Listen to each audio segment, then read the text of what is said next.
Welcome back to the Gee Ursula Show. As all of you know, we say it all the time, what happens in Seattle affects every other community in the Puget Sound region. And this week we've been focusing on the city council candidates who are running to represent downtown Seattle. On Monday, we had incumbent Andrew Lewis. Yesterday, we interviewed small business owner Olga Sagan. And right now, in studio, we are joined by U.S. Navy veteran and stay-at-home dad, Bob Kettle. Good morning.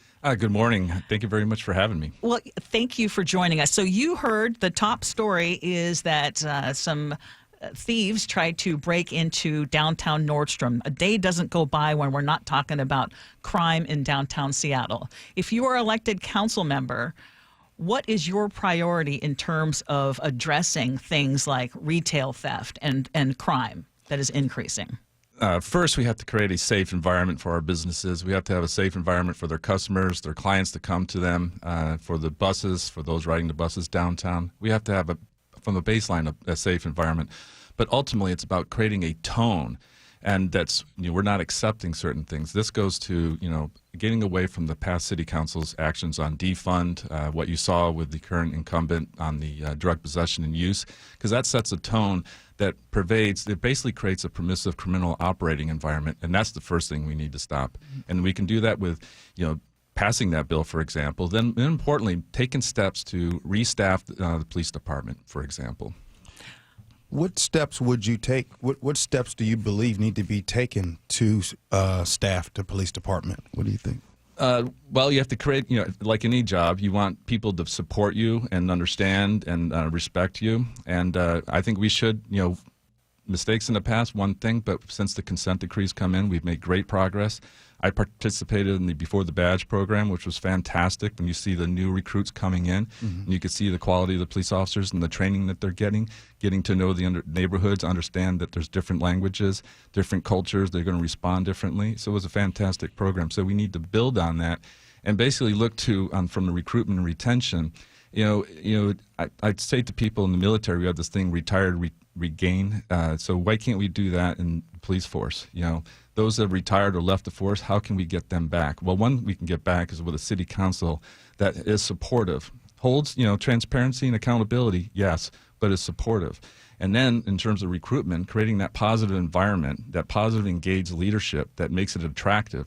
And one thing I'd like to see is a partnership between our youth and all the districts, District 1, 2, 3, 4, 7, all the way through 7, and pair it up with the community college program. Imagine identifying some young folks who are interested in police work and in public safety, going to our community colleges, getting an associate's degree, and then looking to join the police force. I think that'd be fantastic.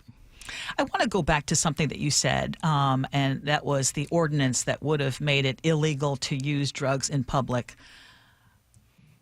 I'm going to assume that you would have voted in favor of that, but tell me why. Well, I would have, in addition to voting in favor, I would have been a co-sponsor of it. And again, it sets the tone. It goes to that setting, in terms of that permissive operating environment. We need to lead with compassion, but then also wisdom. And compassion understands that there's individuals out there who are, there's some type of trauma. There's different things that lead to the position that they're in. But we also need to have wisdom to understand that, we can't have secondhand fentanyl smoke on our buses. We have to have individuals with disabilities the ability to go from point A to point B down our sidewalks. We have to have wisdom that understands that we have to look at for the whole of society and not just one piece. Again, starting with the compassion and understanding that we need to help those individuals as best we can. And when you say us, that's not just the city, it's also the county and the state. Getting a Tiger team, all hands on deck effort on that side. But then again, having that leadership point that understands that we need the wisdom to come in to really respect the whole of community, because if we take care of the whole community, we have a stronger community that in turn can help those that are in need. That is the voice of Bob Kettle. He is a candidate for Seattle City Council District 7 here on the Gee Ursula Show. The current city council, in my opinion, has had a tough time connecting to small businesses and others in the community. So I want to know, how will you help bridge that gap? Well, engaging. One of the things I want to do is, basically recreate a connection between the district representative, the council member, and the various neighborhood community councils, and to engage with them to get an understanding what is going on in each of the neighborhoods. For example, Last fall, I rolled off the Queen Anne Community Council, where I served for 8 years. And I stood up and chaired the Public Safety Committee, but I was also there for all the other pieces. And through the public safety piece, I've been engaging with the small businesses, and I understand their pain and their suffering in the sense of, they're working through one insurance piece for when they got hit by criminals, and as they're working through that, they're getting hit again. And so there are really great concerns. And this is one thing the City Council can do, by the way, is look at the insurance pieces, because these small businesses are at risk, either from increasing premiums or not having insurance at all. And these small businesses, like on the top of Queen Anne and other places in District 7, their margins are not necessarily that great. So we need to have a process and an attitude of engagement with these small businesses, so we understand their concerns and then work through them to make sure that they're stronger and our communities are stronger. A lot of our listeners probably don't recognize your name. I know that you have been, for example, on the Queen Anne Community Council. You did get the endorsement from the Seattle Times. I want to know what you would do for downtown, where we're still seeing high vacancy rates and efforts to bring people back to downtown. Workers are met with a lot of resistance.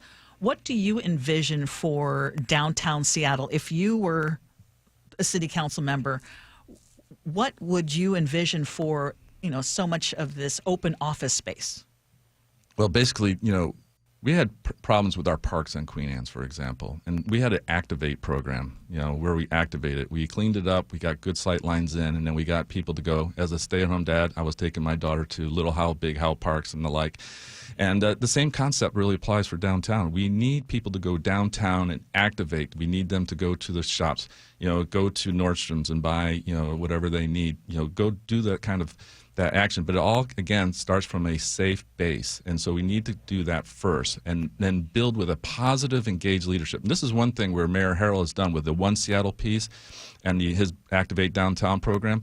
But what he needs is a city council that can match him and work with him in terms of having that positive, engaged piece and to really, create that safe environment and then really encourage the businesses to come down there. And there's different incentives that could be made, but it all comes from, again, that safe base and the positive, engaged leadership. And unfortunately, the current city council has not been doing it. It's been more themselves, and conflict versus working together. And that's the thing that we can really do with a reset of today's city council. Bob, I'm sure there's a multiple reasons as to why you are running for office. I want the number one reason that's got the fire up under you to what's the number one reason that you are running for office? Well, the failures of the current city council are as the baseline. But you know what? Looking forward, my daughter just turned 8. She's a rising third grader, and I want a home for her, a city for her and all those like her that can go down to the aquarium, can go down to Pacific Science Center. She's a big Seattle Storm fan. Going down to the pledge and watching the storm, and then not having to worry as we walk from our car or wherever we're coming from, public transport, whoever who's doing that, and then getting back safely.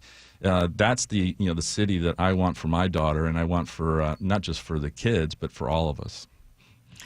Bob Kettle, running for District 7 seat on the Seattle City Council. Thank you so much for joining us. Thank you very much. Really appreciate it. And I humbly ask for all D7 votes. Thank you very much. Well, you got one over there at one voter. I don't know if you've got his vote, but you've got one in our producer.